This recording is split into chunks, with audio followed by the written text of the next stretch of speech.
I'm then hoping. it changes the whole thing. It's what they from call a game Georgia. changer. From I think she can't remember Yeah, if yeah. she's Emory Did or you something like notice that all the what they call it, late evening talk show hosts are men?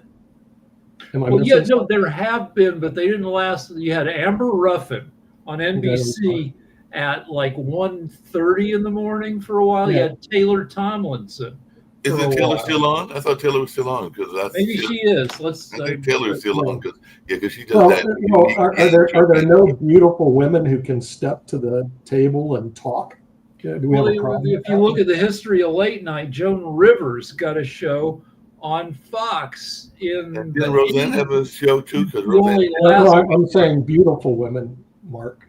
Okay, I'm not saying just regular women or full-figured women. There's a lot of really very attractive ladies out there. You'd think one of them would step to the plate and say, "Hey, I'll be a evening talk show host." Well, Okay, the hard to late admit. night is not a growing network TV in general is losing viewers at the rate Yeah, of yeah, five yeah, I percent know a that. year. Well, that means you have to reinvent yourself somehow, and they're doing the same old, same old. I don't watch late night TV because I don't stay up that late to watch it, and frankly, I don't see it worth watching. Now, I do stay up to watch college football games, but that's a different story. It's worth watching, but late night TV, nah. But speaking of if college you put a football, I'm bad not sure if product out there, what do you expect? but And then you put the same product out next year, next week, you get the same declining audience. You know, speaking of um, college football, there are several teams, including Florida, that are not doing all that well and everything. I think their coach might usually be in trouble and everything, real and even though football he got teams. all the Usually. hoopla and everything like that, The Bill U. Belichick might be in trouble too. But That's because this is a real football team. It's called the U. yeah, but Okay, you guys I can don't think play of football in North Carolina like the U, I can which is a think real of football. off the top of my head. You got Ali Wong. Would she want Right. that hell job of doing a nightly talk show? I don't know. You got Eliza Schlesinger, who would be great at it. But these are people who have careers as stand-ups, and and I don't know that they would chain themselves to the Oh, I Sisyphean see. rock. So you're saying with a population of 8.5 billion people, there's not one attractive woman in the whole world I that just would named I just named do a like talk show in the evening on a major television network. I so, refuse to believe that. no What I so believe no, is I that just the way named the two. I could networks are probably is they're so incestuous that they don't even give them a chance. That's well, what no, I believe. but I'm just saying that like who wants that trouble? If you can have a Well, successful for 10 million a year, they probably would want the trouble. But Hey, your networks they don't innovate, we they got don't Steve with it. outreach, No, they're let's very go. We got Steve incestuous, with and us they get what they before we get. get to Steve. Goodbye, Jimmy We want to Kimmel. hear Steve because he doesn't. He usually comes in the middle and then he's got to bounce because he's out there politicking and everything.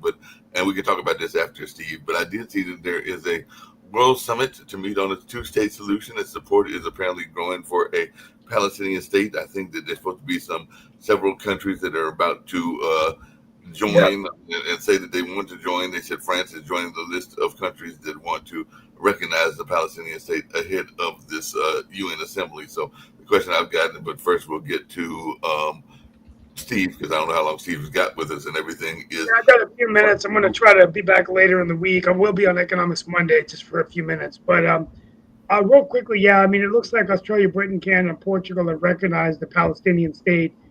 France and Belgium are planning to recognize it, and Netanyahu is connecting them with, allying with the terrorist state. So this disruption in the Middle East is going to continue as we get closer to the October 7th anniversary of the attack on Israel by Hamas. So much to be seen there.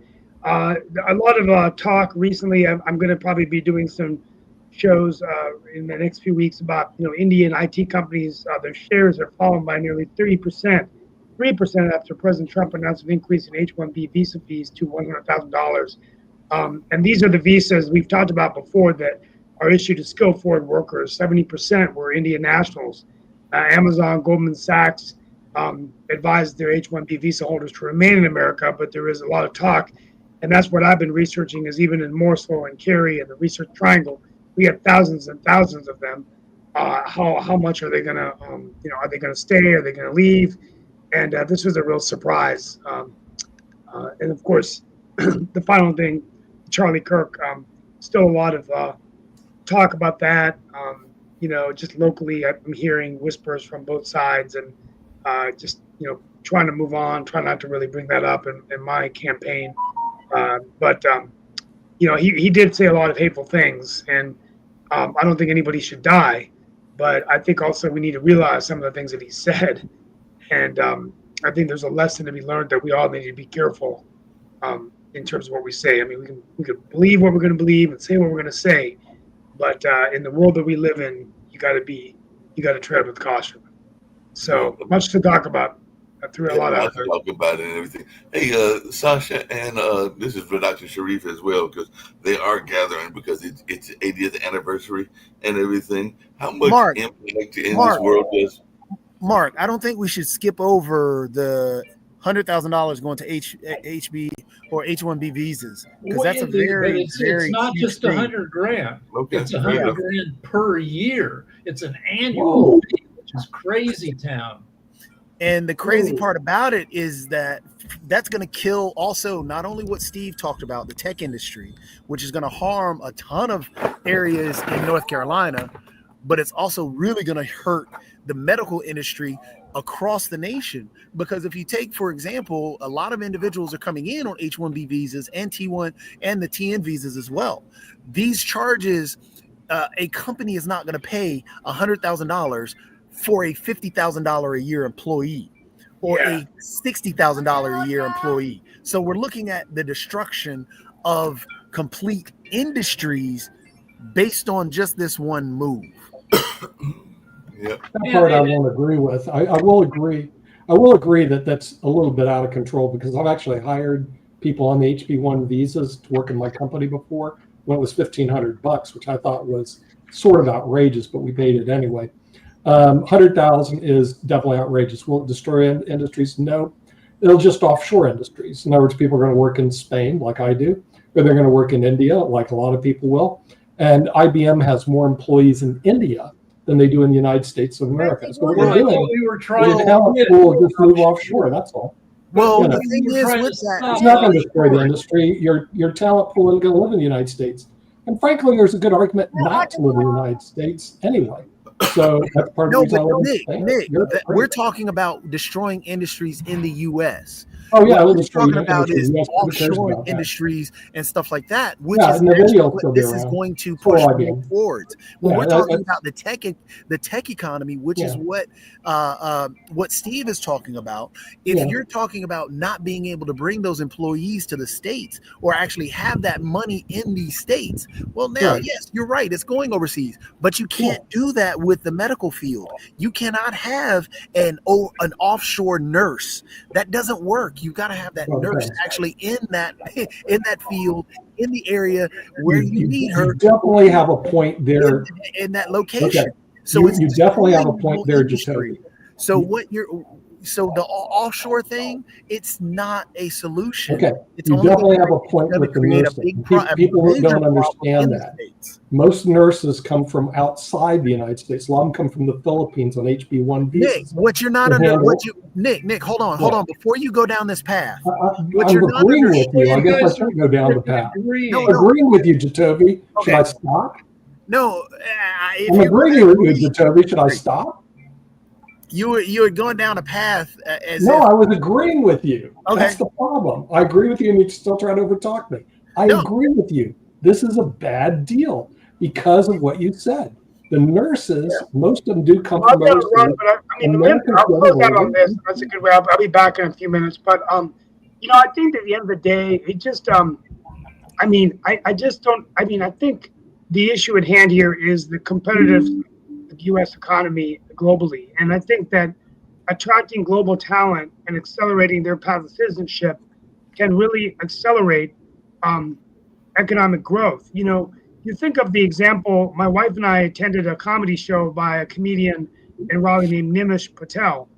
And one of the things he reminded the audience, it was a joke, but if you look at Uganda, 90% of the economy was run by 10% of the population, the Indians. And when Idi Amin got the Indians out, the economy completely shambled out. So I know that there's a lot of Indians that are here from India on H-1Bs, and these are driving technology, innovation. We often forget the three CEOs of the big tech were immigrants from India, Arvind Krishnan, Sundar Pichai, and Satya Nadella from Microsoft. And they're starting companies and they're doing great things. So we're not really going to gain a lot economically from this. I agree that has the program been abused? Yeah. We don't want to hire workers and pay them less if they're H-1Bs than those who are educated in the system. Maybe that's the problem that Trump is trying to address. But to just increase the fee to $100,000, I mean, basically we're just opening the gates for Canada and other countries that can pick these workers up. And I think that's going to hurt our economy. I think we're being very short-sighted here. And, but that's just my take on it, and we'll see. I want to go back to late night for a second. There used to be 7 late night shows. Each of the major networks had at least 2. One had 3. But now we're down to 4 shows. 3 if Kimmel really goes away, which I don't think he will. But you're talking about women who could do late night. Wanda Sykes would be, she's fast, she's funny. Nikki Glaser, Whitney Cummings, there's another half dozen women who could do it, but I'm not sure that any of these women who are very successful, touring with stand-up would want to be put in this freaking leaky boat at 11:30, 12:30 at night and try to maintain like any kind of viewership in a network environment that is hemorrhaging $5 million a year. Well, I think there's more to it than that. Just though, Rick, is that we're in a hostile network environment at this moment. Yeah. Comedians are no longer free to say what they want to say. So, yes, streaming has taken over a lot of the viewerships and so on and so forth. Jimmy Kimmel, Stephen Colbert actually had fine viewerships. They were actually just on par with we're actually higher than many of the other ones that are out there that are still going.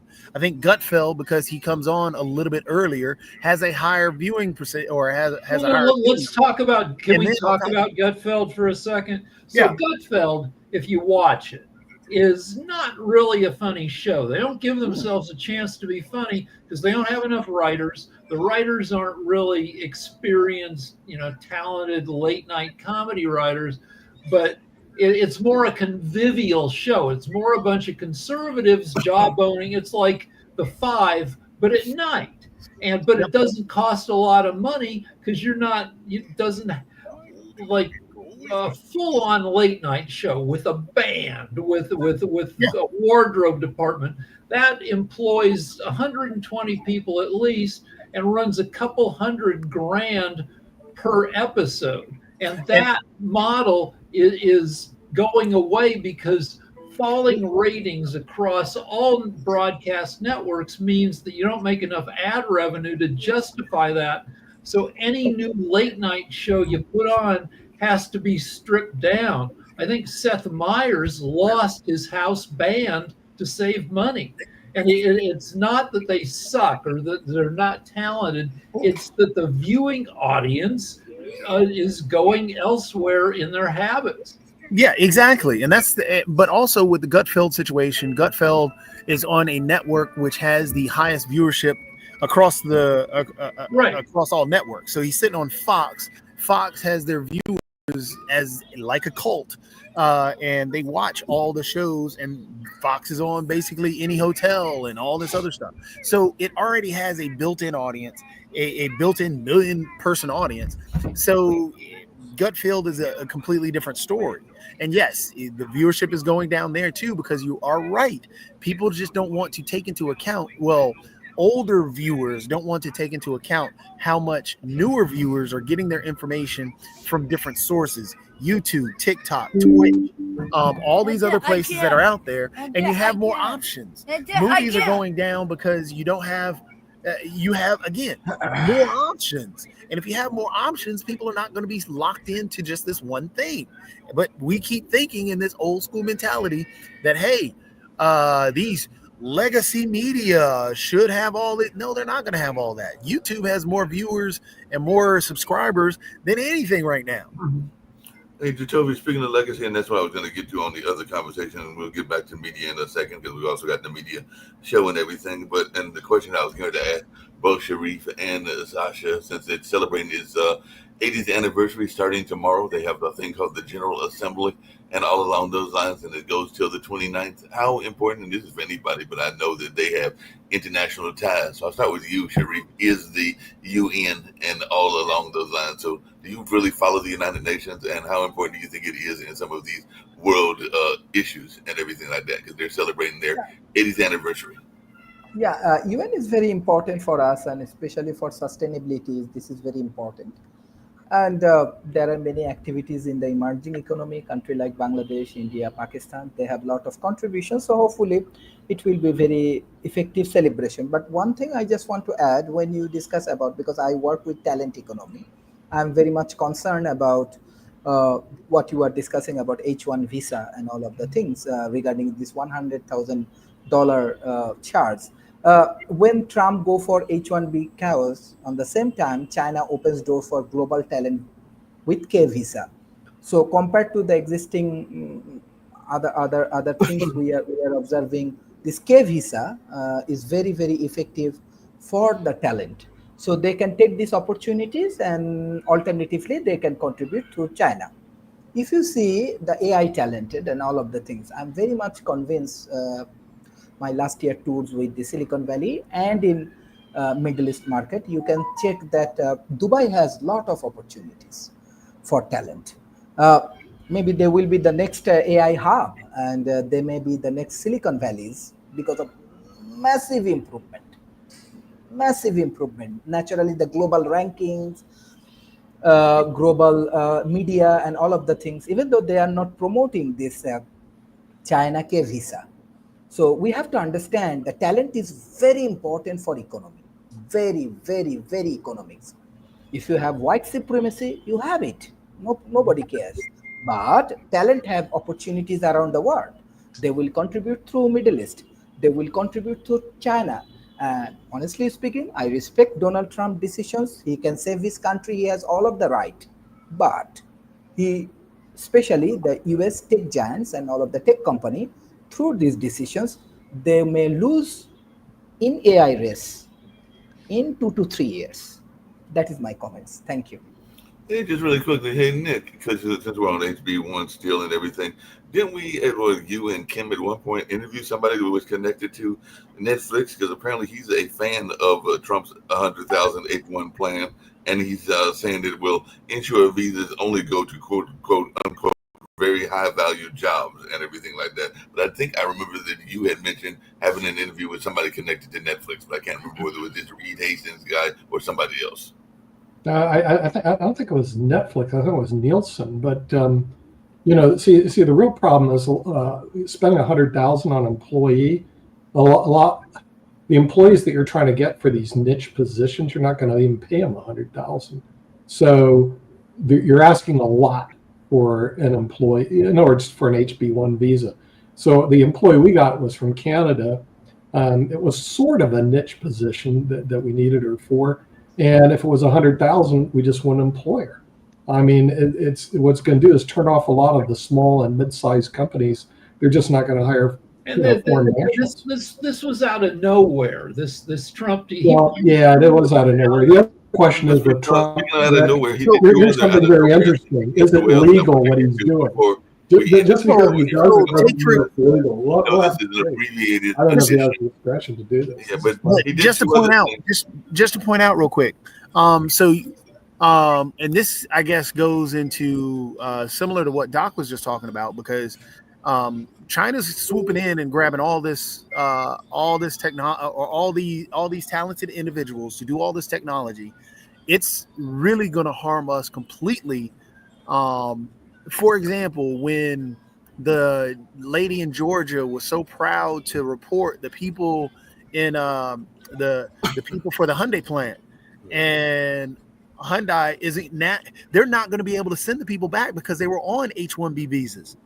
So how are you going to pay $100,000 for all these individuals to come back and teach the people of Georgia how to create these batteries. So now these batteries in this actual plant, because of an H-1B visa, $100,000 is not going to happen. So you're looking at a whole, I mean, from car companies to I agree with you. And it's a real problem because the thing is, a lot of the people offshore are very talented, and you do want to hire them because they actually go to tech schools as opposed to getting gender study degrees from American Let's not throw in the universities. gender study stuff. So- That has so absolutely the thing nothing is- to do with it. We were actually having a good conversation around I thought you had that would wake you up. Ken, Because- what you wanted to make? So the thing is, the real problem is your education system in the United States is so poor and getting worse that you do need to hire foreign nationals. I mean, and you have a bigger pool. You also have that in chess. In chess, if you look through the worldwide pool, the chess players are better. If you look at just the U.S., that's good, but it doesn't compete with the worldwide pool. It's the same thing in a talent pool. You have a worldwide talent pool as opposed to a U.S. talent pool. Now the question is, Nick, do speaking you of want worldwide, the U.S. to be the number one country in the world? If the answer is yes, you're going to need foreign nationals. If the Speaking answer of is that and no, everything you're doing the along right those thing. You're yeah, doing the right thing. speaking of that, and I did see You your know, hand you won't be and number everything. one. But I don't- speaking I of don't that, really care Trump's about it. done something else as well, and I'd love to hear everybody's thoughts about this. Oh, And it was God. part of what was going on, I guess, during the Charlie Kirk service and everything like that, because he's pressuring Pam Bondi to prosecute political opponents, and already that's raising, and you're in the legal field, Nick, alarms among prosecutors. So he's actually saying that he's going to target, and I think we alluded to this earlier, his foes and everything like that. So what is our thoughts about him giving basically a marching order to Pam Bondi to go after people he perceives to be his foes? Well, he said yesterday at the Charlie Kirk Memorial, he said, so Erica Kirk publicly forgave the Right. murderer, but Trump said, no, I don't embrace my opponents. I hate my opponents. I want the worst for my opponents. This is a president who is not conciliatory towards half the nation. He's already stated on one of those Fox shows saying that he doesn't care to bring everybody together. So this is just typical for who he is. We are stuck with an authoritarian, a wannabe authoritarian who takes after his best friend or the individuals that he looks up to, which are Putin and Viktor Orban, even Kim Jong-un. So this is where we are, and we're at a point where, I mean, even if we go back to the different network stations or TV and stuff, they're appeasing them because that's how they're getting deals done or getting things consolidated, which is what they're trying to do with Nexstar and Sinclair. They're wanting to consolidate networks, make more money. It's a monopoly situation. So monopolies are going to start running rampant. Our technology is going to, our tech industry is going to drop off the map because it's all going to be outsourced. Our manufacturing is still losing jobs, which they said that they were wanting to bring back, but that's all going to AI and robotics. Sasha can probably talk to you about the bubble that we're sitting in that's about to really burst, and we're going to drop off the map in terms of stocks and everything else. I mean, we're in a bad position economically or economy wise, and actually globally, we are the laughing stock because nobody wants to work with us because we're untrustworthy. And it's hard. We're at a bad place, and we're only less than a year in to this president. But it's getting even worse because apparently Trump is going to link autism, and we know this because of his good friend RFK, to Tylenol. So even though the experts are skeptical, he's going to try to link it together. Experts are skeptical. There is no link. Let's not say experts are skeptical. They have proven this repeatedly that there is no link between autism and Tylenol. But because RFK Jr. said that he's going to have an answer for everybody in September, he's just making BS up like he makes BS up all the time. It's just this is where we are, and people will run with it, which is going to cause a lot of problems. We're going to have right now. Our levels of herd immunity around measles is going to drop drastically. All the other things that we have herd immunity against are going to start to drop drastically because of again, an inept, unqualified individual sitting at the head, and he's a big time conspiracy theorist.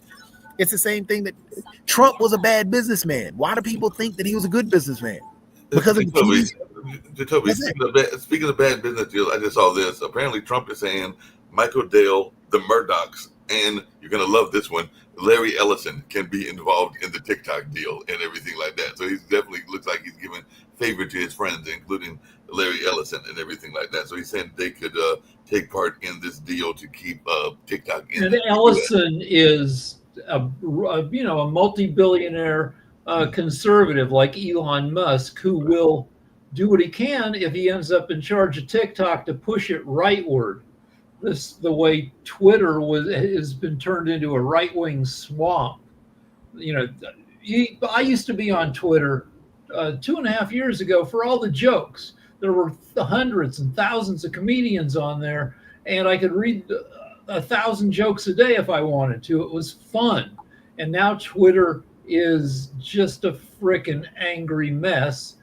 And if Ellison ends up with with TikTok, who knows what you're going to see there. Yep. We all know what we're going to see there. It's the same thing that happened to Twitter. So we know if TikTok goes to a right-wing group, just like Twitter went to Elon Musk, it's going to be because of their targeted algorithm, which is actually better than the targeted algorithm used in Facebook, which is one of the reasons why they're fighting over the actual use of TikTok. They're going to inundate people with all these conspiracy theories. They're going to glorify anything they want to glorify. It's just going to become another 4chan, another Twitter. And it's going to be bad. It's going to be bad for everybody. It'll be fair and balanced. By the way, I think Sasha has something to say. Just a few words that Trump is following Putin's early years in power.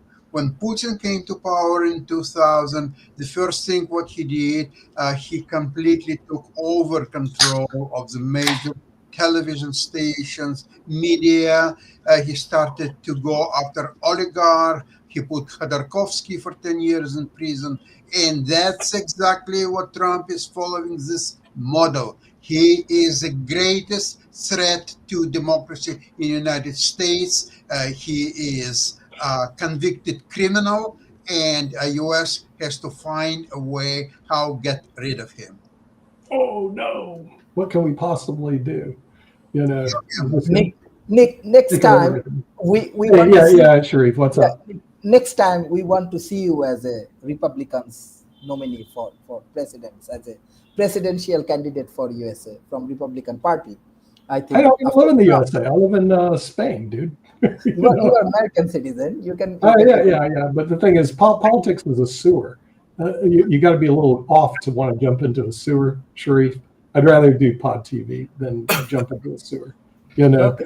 And even Mark Cuban knows better. He would make a great president, but he goes, he doesn't want to be part of the sewer. If I ever got into politics, I'd have Jacoby beating me up every day, not just on the hour that I like to show up to get beat up by Jacoby. So, it's a bit of a problem. And I think what you're doing at World Talent Economic Forum, staying in the path of positiveness, is good, Sharif. I mean, if you stay there, you will live long and prosper.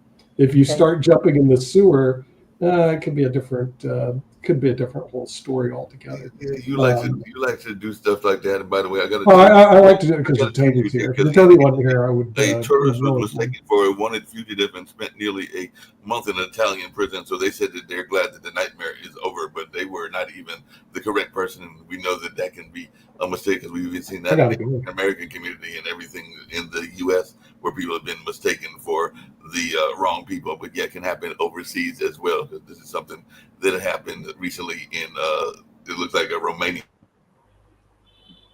face, pitch perfect attack. was ruined because they were mistaken for somebody else and everything like that. And last but not least, like I said, this is an abbreviated version because I know we got to get to the economy show and everything. Hey, Rick, you did work in the entertainment world, and I know Jacoby has as well. When are we going to learn not to mess with wild animals? Because apparently some tigers mauled one of the guys associated with Tiger King and everything like that. So that was one of the other news stories that I did see. There was somebody on Tiger King who only had one arm. So that way, okay. It's part of the deal. Part of the deal that you need to understand if you're going to be messing with tigers, that they are still wild animals and they might not take too kindly to being poked and prodded and all along those lines. Well, I mean, tigers can somehow swat at each other without cutting each other's arms off, but we're more fragile. You swat at us and pieces fly off. Yep, that's definitely, apparently one was killed and everything. And by the way, there was a earthquake in your neck of the woods. It looked like this just happened today. A 4.3 magnitude earthquake jolted the San Francisco Bay Area. Right, that's a baby one for us. It's got to be 5 or bigger for us to really pay attention. In order to even get any notice, it's got to be in that 5 range and everything like that.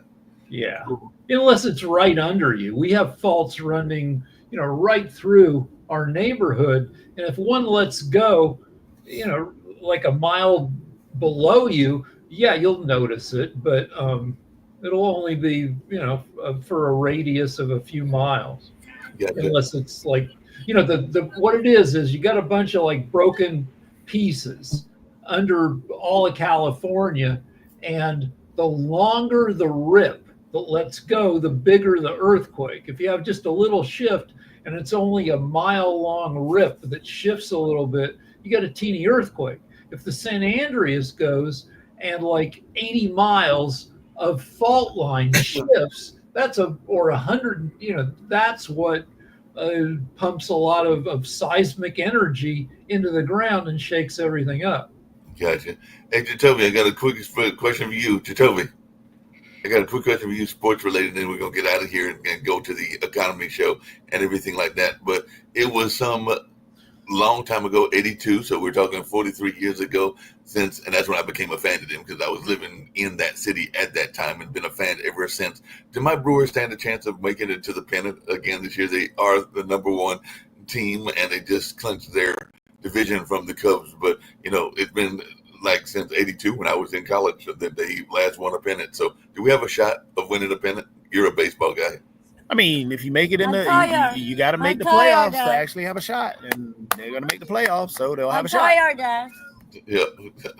But baseball is the most random of the major sports. So anybody can lose, anybody can win.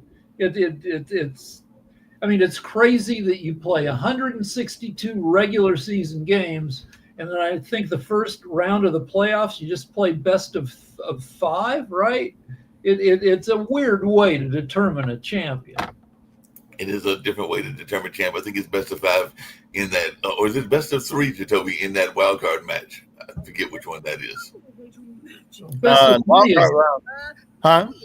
Best of 3 is terrible. That's not is it best of 3 in the wild card round? I think that's playing.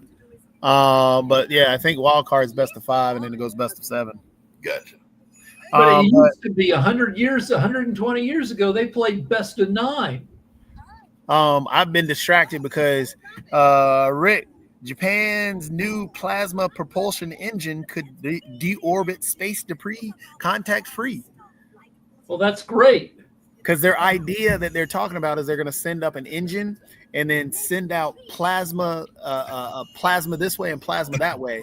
So it keeps the engine still, but it slows the debris down as it comes at it. And then it falls back and burns up in the atmosphere. Exactly. Yeah, my writing partner I had 20 years ago, we had an idea for a great crappy TV show called Space Janitors. And it would be the guys on that engine flying around, knocking stuff out of orbits to clean up the orbits. And they're all people who effed up down on Earth. So the only place they can get a job is up in the sky. That's like Mickey 17. Yeah. It sounds like that. Well, we're going to wrap up and everything like that. By the way, if you get a chance, go back and watch Naked at Night from last night, because we have a new segment, the story time. Rick was actually telling his story that he's trying to pitch to. I've been writing a book for decades, and it's finally getting to the point where I can pitch it, and it's pretty fun. And plus, pretty lady. We finally got a lady into the studio for Lance to draw, and if you like ladies. Wonderful. So hopefully she'll be back in 2 weeks when y'all do another set of 4 recordings and everything like that. So right now we're getting ready to get out of here. We're trying to get to at least 45 minutes of this abbreviated version and everything like that. So we might skip over to economy. And of course, we got Media Monday and of course timeshares as well here on the network, and a lot of other shows in the evening, such as Maxine, Dr. Anthony, and others. But right now, let's get on out of here.